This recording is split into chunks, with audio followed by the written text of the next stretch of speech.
Ang programang ito ay hatid sa inyo ng Air 21.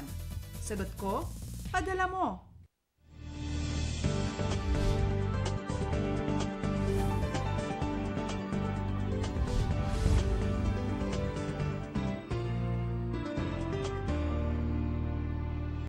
Good morning Pilipinas! Ngayon ay ang araw ng pagbabago. Ngayon ay ang araw ng halalan. Pero bago pumunta sa mga voting precincts, halina't sama-sama muna nating tuklasin ang mga bagong kaalaman tungkol sa ating panahon. Kaya naman live mula rito sa Pag-asa Weather and Flood Forecasting Center, kasama niyo po ang inyong weatherman, Harry Bayona.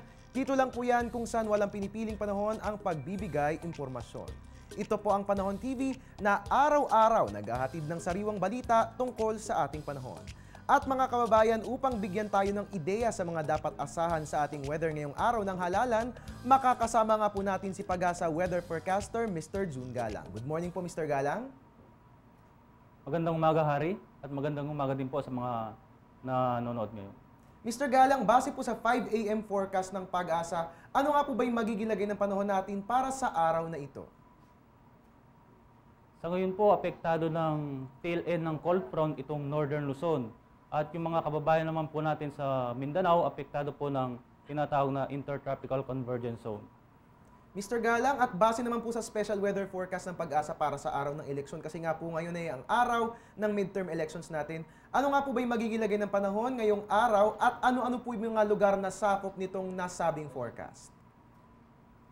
Ito pong Ilocos Region, kasama ng Cordillera Administrative Region, Cagayan Valley Region, Central Luzon, makakaranas po ng maulap na kalangitan na may mahina hanggang sa katamtamang pag-ulan at pagkulog-pagkidlat dahil po sa umiiral na tail end ng cold front.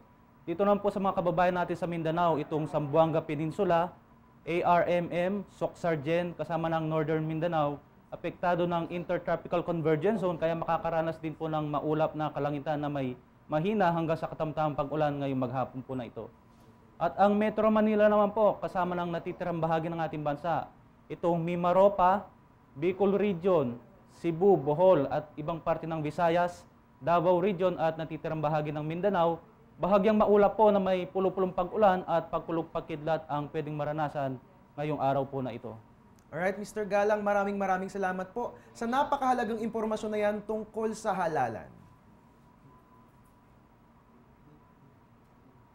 Maraming salamat din, Hari, at para po sa karagdagang impormasyon, maaari po kayong tumawag sa 927-1541 o di kaya po mag-log on sa www.pagasa.dust.gov.ph. Alright mga kababayan, atin nga pong nakasama si Pag-asa Weather Forecaster June Galang. Ngayon naman, alamin na natin kung anong oras nga ba sisikat si Haring Araw. Mga kababayan, ang sunrise natin 5:28 AM, ang sunset naman natin ay 6:16 PM. Ang moonrise naman natin 7:49 AM, ang moonset natin 8:10 PM. May illumination po ito na 8%. Ang high tide natin ay magaganap po yan ng 11:26 AM, 1.09 meter ang taas niyan. At ang low tide naman natin ay 7:42 PM, may taas po yan na 0.1 meter. Mga kababayan, marami pa tayong dapat malaman sa ating weather, kung kaya't dyan ka lang at huwag maglilipat ng channel dahil magbabalik po ang Panahon TV.